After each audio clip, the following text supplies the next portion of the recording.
ગુજરાતના જિલ્લાઓ. તો તમે બધા જે જીપીએસસી અથવા તો કોઈ પણ ગવર્મેન્ટ એક્ઝામની તૈયારી કરતા હશો તો તમને ખબર જ હશે કે ગુજરાતના જિલ્લાઓ પરથી ઘણા બધા પ્રશ્નો પૂછાતા હોય છે. અને આ પ્રશ્નો છે એ કેવા પ્રકારના હોય છે એ આપણે જોઈએ. તો પરીક્ષામાં પૂછાતા અગત્યના પ્રશ્નો. તો પરીક્ષામાં પૂછાતું હોય છે કે ગુજરાત ભારતની કઈ દિશામાં આવેલું છે, ગુજરાતમાં કુલ કેટલા જિલ્લા આવેલા છે, કયા જિલ્લાની હદ કયા જિલ્લાને સ્પર્શે છે, અથવા તો એવું પૂછે કે નીચેનામાંથી કયો હદ આ જિલ્લાને સ્પર્શતી નથી. પછી બીજો પ્રશ્ન પૂછી શકે છે જિલ્લો કુલ કેટલા જિલ્લાઓને સ્પર્શે છે, ગુજરાતના કુલ કેટલા જિલ્લાઓ દરિયા કિનારો ધરાવે છે, ગુજરાતનો કયો જિલ્લો આંતરરાષ્ટ્રીય સરહદ ધરાવે છે, ગુજરાતનો કયો જિલ્લો રાજસ્થાન અને મધ્યપ્રદેશ બંને સરહદોને સ્પર્શે છે, ગુજરાતનો કયો જિલ્લો મધ્યપ્રદેશ અને મહારાષ્ટ્ર બંને રાજ્યોની સરહદને સ્પર્શે છે, ગુજરાતનો કયો જિલ્લો બે રાજ્યોને સ્પર્શે છે, ગુજરાતની વિસ્તારની દ્રષ્ટિએ ગુજરાતનો સૌથી મોટો જિલ્લો કયો છે અને વિસ્તારની દ્રષ્ટિએ ગુજરાતનો સૌથી નાનો જિલ્લો કયો છે, ગુજરાતનો દરિયા કિનારો લગભગ કેટલા કિલોમીટર લંબાઈનો છે, ગુજરાતમાં સૌથી લાંબો દરિયા કિનારો ધરાવતો જિલ્લો કયો છે. તો આવા બધા પ્રશ્નો જે અવારનવાર દરેક પરીક્ષામાં પૂછાતા જ હોય છે. અને જો તમારે આ પ્રશ્નોના જવાબ જાણવા હોય તો તમને એક નકશો દોરતા આવડવો જોઈએ. કારણ કે આ બધા પ્રશ્નો કયો જિલ્લો કયા જિલ્લાને સ્પર્શે છે એ બધું જો થિયોરિટિકલી યાદ રાખવું હોય તો એ બહુ અઘરું થઈ પડે છે. એટલા માટે આપણે એક નવી ટેકનિક બનાવી છે અને આમાં આપણે શું કરીશું કે અહીંયા આપણે એક ચિત્ર ડ્રો કરીશું. કારણ કે હંમેશા તમે જો ચિત્ર દ્વારા યાદ રાખવાની કોશિશ કરો તો એ આપણા માટે ઇઝી થઈ જાય કે એને યાદ રાખવું, સરળતાથી આપણે એને યાદ રાખી શકીએ છીએ. તો આ જો નકશો તમે દોરો તો આમાં તમને બધા જ પ્રશ્નોના જવાબ મળી શકે છે. જેમ કે અહીંયા નકશા પરથી આપણને ખબર પડે છે કે આ જે હિન્દ મહાસાગર છે એ હિન્દ મહાસાગરની હવે કયા કયા જિલ્લાઓ આવે છે. તો અહીંયા જે કાળા કલરથી અથવા તો બ્લેક કલરથી કહીએ આપણે જે જિલ્લાઓ દર્શાવે છે એ બધા જ જિલ્લાઓ અહીંયા દરિયાને અડે છે, એટલે કે એ દરિયા કિનારે આવેલા છે. જેમ કે કચ્છ, મોરબી, જામનગર, દેવભૂમિ દ્વારકા, પોરબંદર, જૂનાગઢ, ગીર સોમનાથ, અમરેલી, ભાવનગર, અમદાવાદ, આણંદ, ભરૂચ, સુરત, નવસારી અને વલસાડ. તો આ જો નકશો તમને દોરતા આવડી જાય તો તમે બધા જ પ્રશ્નોના જવાબ આપી શકો છો. જેમ કે એવું પૂછવામાં આવે કે રાજસ્થાન અને મધ્યપ્રદેશ બંનેની સરહદને સ્પર્શતો જિલ્લો કયો તો એ આપણો દાહોદ જિલ્લો. એવું પૂછવામાં આવે કે મધ્યપ્રદેશ અને મહારાષ્ટ્ર એ જ એની સરહદને આડીને સ્પર્શતો જિલ્લો કયો છે તો એ છે છોટાઉદેપુર. એવું પૂછવામાં આવે કે આંતરરાષ્ટ્રીય સરહદ ધરાવતો જિલ્લો કયો છે તો એ જિલ્લો છે આપણો કચ્છ છે.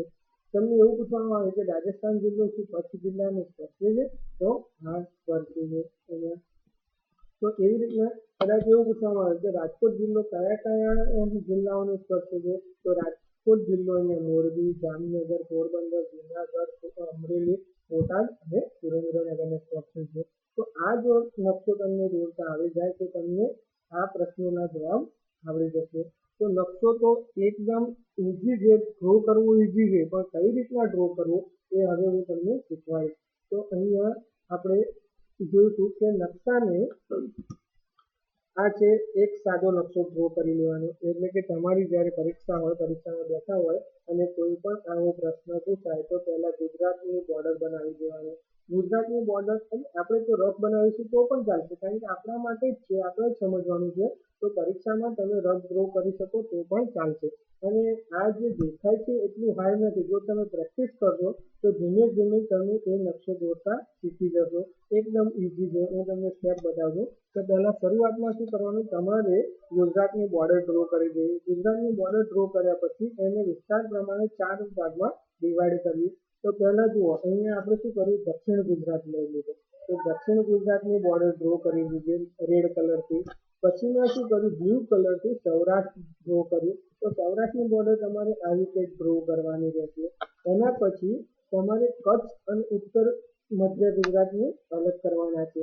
તો અહીંયાથી એક લાઈન લઈને તમારે આ રીતે કચ્છ અને ઉત્તર મધ્ય ગુજરાતને અલગ કરવાના છે. એટલે હવે આપણું જે ગુજરાતનો નકશો છે એ 4 ભાગમાં વહેંચાઈ ગયો છે. કચ્છ, ઉત્તર મધ્ય ગુજરાત, દક્ષિણ ગુજરાત અને સૌરાષ્ટ્ર. તો આ 4 ભાગમાંથી હવે આપણે એક એક ભાગને સમજવાની કોશિશ કરીશું અથવા તો દોરવાની કોશિશ કરીશું. તો અહીંયા જોઈએ તો કચ્છ એ પોતે એક જિલ્લો છે અને એ વિસ્તારની દ્રષ્ટિએ સૌથી મોટો જિલ્લો છે આપણો ગુજરાતનો. એટલે એ જિલ્લામાં આપણે કશું હવે કરવાનું રહેતું નથી. એટલે આ જે ભાગ છે 4 ભાગમાંથી આ ભાગ છે એ તો આપણો એક જ જિલ્લાનો બનેલો છે. ઓકે, તો હવે આપણે ક્યાં જઈશું? સૌરાષ્ટ્ર પર. તો સૌરાષ્ટ્ર જિલ્લો જોઈશું. એટલે કચ્છ જિલ્લો થઈ ગયો આપણો. હવે આપણે સૌરાષ્ટ્ર જિલ્લો ડ્રો કરવાનો છે. તો સૌરાષ્ટ્ર જિલ્લામાં કયા કયા જિલ્લાઓ આવેલા છે તો એ જિલ્લાઓ આપણે હવે ડ્રો કરીશું. તો અહીંયા જુઓ, સૌથી વચ્ચે અને સૌરાષ્ટ્રનું સૌથી મોટામાં મોટું સૌથી પ્રખ્યાત જે શહેર છે એ છે રાજકોટ. તો અહીંયા આપણે રાજકોટ લઈ લઈએ. તો રાજકોટ ને વચ્ચે વચ્ચ દર્શાવવાનું રહેશે. રાજકોટને વચ્ચે વચ્ચ દર્શાવ્યા બાદ જે પણ 3 ધાર્મિક સ્થળો છે મુખ્ય સૌરાષ્ટ્રના એ આપણે ડ્રો કર્યું છે. તો સૌરાષ્ટ્રના 3 ધાર્મિક મુખ્ય સ્થળો આપણને ખબર છે કે 3 ખૂણે આવેલા છે: દેવભૂમિ દ્વારકા, ગીર સોમનાથ અને ખોડિયાર માતાનું ભાવનગર મંદિર. તો એ આપણે અહીંયા એને દર્શાવીશું. પછી શું કરીશું? આ ત્રણેયને જોડીશું અને બીજી એક લાઈન અહીંયાથી જોડીશું. એટલે રાજકોટ જિલ્લામાંથી 4 લાઈનો ચારે દિશામાં આપણે દોરવાની રહેશે. તો આ રીતે 4 લાઈન દોરવાની રહેશે. 4 લાઈન દોર્યા પછી હવે જે ભાગ રહ્યા એમાં આપણે બીજી લાઈન ડ્રો કરીશું.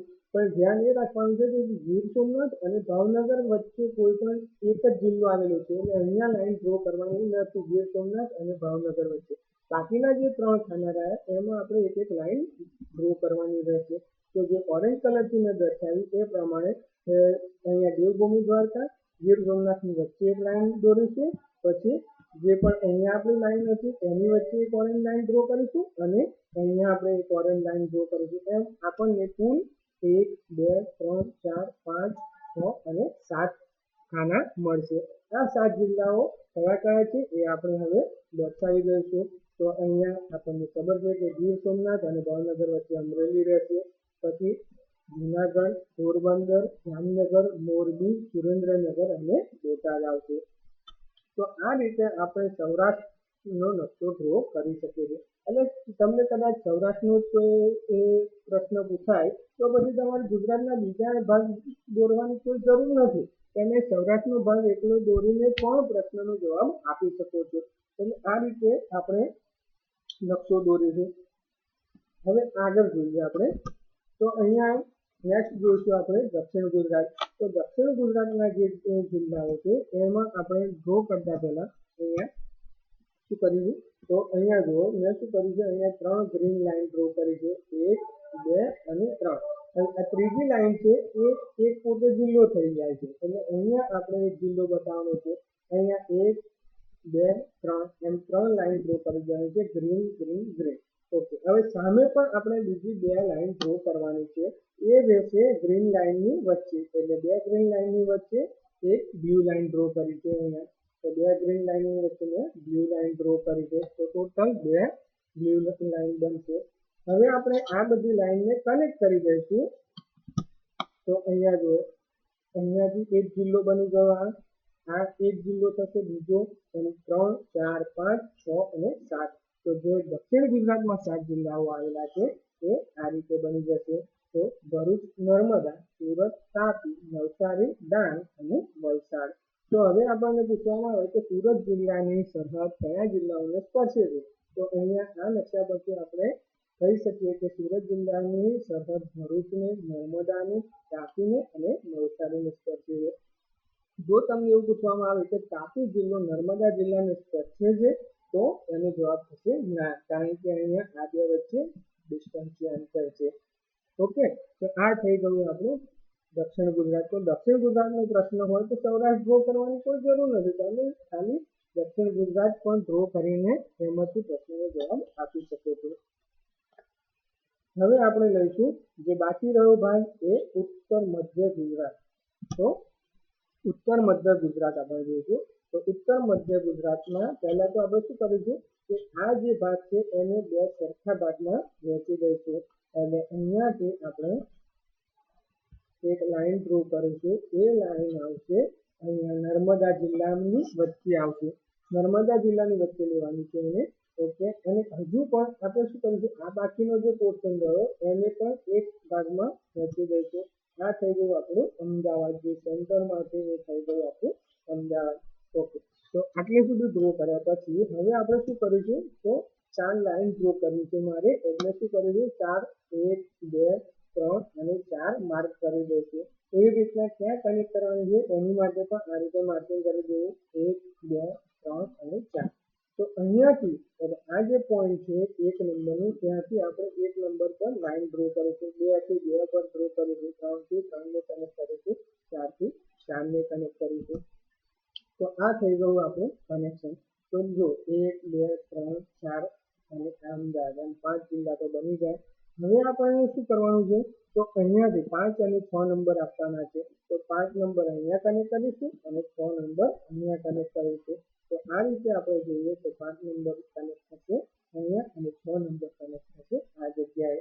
તો હવે આપણે આ જિલ્લાઓના નામ લખી શકીએ છીએ. તો કયા કયા જિલ્લાઓ છે, તો એ જોઈ લઈએ. તો જે વચ્ચે છે એ આપણે અમદાવાદ રહેશે, અહીંયા પાટણ થશે, આ થશે મહેસાણા, આ થશે ગાંધીનગર, આ થશે ખેડા, પછી આવશે આણંદ, વડોદરા અને અહીંયા થશે પંચમહાલ. તો આ રીતે આપણા ઉત્તર મધ્ય ગુજરાતના અમુક જિલ્લાઓ આવી જાય.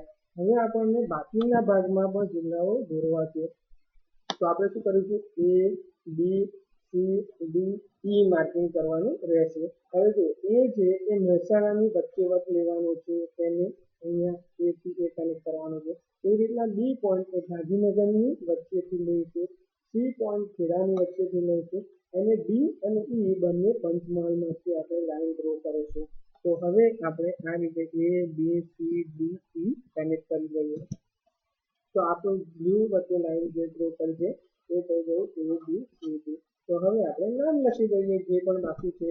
તો અહીંયા થશે બનાસકાંઠા, સાબરકાંઠા, અરવલ્લી, મહીસાગર, દાહોદ અને છોટાઉદેપુર. તો જો આ થઈ ગયો આપણો ફાઇનલ નકશો. તો ફાઇનલ નકશા પરથી આપણને ખ્યાલ આવે છે કે અહીંયા જે મેં ગ્રીન કલરથી લખ્યું છે એ બધા જે જિલ્લાઓ છે એ બીજા રાજ્યોને સ્પર્શે છે. તો ગ્રીન કલર વચ્ચે લખેલું જે લીલા કલર જે લખ્યું છે આપણે, એ બધા જ રાજ્યો બીજા એ બધા જિલ્લાઓ બીજા રાજ્યોની સરહદને સ્પર્શે છે. ઓકે, જે દાહોદમાં જે રેડ કલર લખ્યું છે, દાહોદ અને છોટાઉદેપુર એ બે જિલ્લા એવા છે કે જે 2 રાજ્યોની સરહદને સ્પર્શે છે. અને અહીંયા આપણે જોઈએ તો જે બ્લેક કલરથી મેં લખ્યું છે એ બ્લેક કલરના જિલ્લાઓ છે એ દરિયાને સ્પર્શે છે, એટલે કે એમને સમુદ્ર કિનારીને સ્પર્શતા જિલ્લાઓ છે. અને જે ઓરેન્જ કલરથી નામ લખેલા છે એ ઓરેન્જ કલર વાળા જિલ્લાઓ કોઈ પણ એટલે કે દરિયાને અથવા તો બીજા રાજ્યોને સ્પર્શતા નથી, પણ એ એકબીજાને સ્પર્શતા જિલ્લાઓ છે. અહીંયા જે આપણે વાયોલેટ કલર જે લખેલું છે એ જિલ્લો છે એ આપણો પાકિસ્તાનની અડે છે, એટલે કે આંતરરાષ્ટ્રીય સરહદ ધરાવે છે. તો આ જિલ્લાનો નકશો આ રીતે જો તમે ડ્રો કરતા શીખી જાઓ તો તમે બધા જ પ્રશ્નોના જવાબ આપી શકો છો. ત્યારબાદ પ્રશ્નો અને એના જવાબ જોઈ લઈએ જે અગત્યના પૂછાતા હોય છે. તો તમને પૂછવામાં આવે કે ગુજરાત ભારતની કઈ દિશામાં આવેલું છે, તો પશ્ચિમ દિશામાં આવેલું છે. ગુજરાતમાં કુલ કેટલા જિલ્લાઓ છે, તો અહીંયા આપણે જે પ્રમાણે ડ્રો કર્યા એ પ્રમાણે 33 જિલ્લા છે.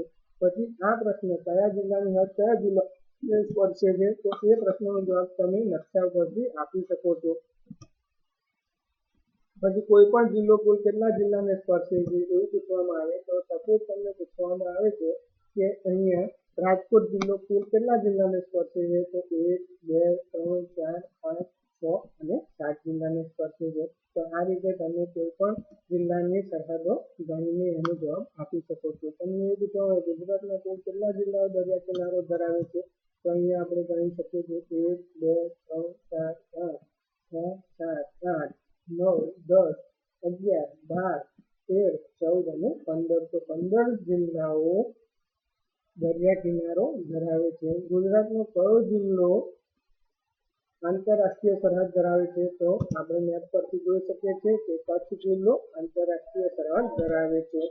ગુજરાતનો કયો જિલ્લો રાજસ્થાન અને મધ્યપ્રદેશ બંનેની સરહદોને સ્પર્શે છે, તો અહીંયા આપણે જોઈ શકીએ છીએ કે રાજસ્થાનની સરહદને સ્પર્શતો જિલ્લો અને મધ્યપ્રદેશની સરહદને પણ સ્પર્શતો જિલ્લો એવો છે આપણો દાહોદ. એવું પૂછે છે કે મધ્યપ્રદેશ અને મહારાષ્ટ્રની સરહદને સ્પર્શતો જિલ્લો કયો છે? તો એ આપણો છે છોટાઉદેપુર જિલ્લો. ગુજરાતનો કયો જિલ્લો 2 રાજ્યોને સ્પર્શે છે? તો એ દાહોદ અને છોટાઉદેપુર. વિસ્તારની દ્રષ્ટિએ સૌથી મોટો જિલ્લો કયો? તો વિસ્તારની દ્રષ્ટિએ સૌથી મોટો જિલ્લો થશે કચ્છ. વિસ્તારની દ્રષ્ટિએ સૌથી નાનો જિલ્લો થશે ડાંગ. ગુજરાતનો દરિયા કિનારો કેટલા કિલોમીટર લાંબો છે? તો 1600 કિલોમીટર. અને ગુજરાતમાં સૌથી લાંબો દરિયા કિનારો ધરાવતો જિલ્લો કયો છે? તો કચ્છ છે. તો આશા રાખું છું કે તમને બધાને સમજ પડી ગઈ હશે અને હવે તમે આ બધા પ્રશ્નોના જવાબ સારી રીતે આપી શકશો. તો પ્રેક્ટિસ કરશો તો નકશો ડ્રો કરવો એકદમ ઇઝી થઈ જશે.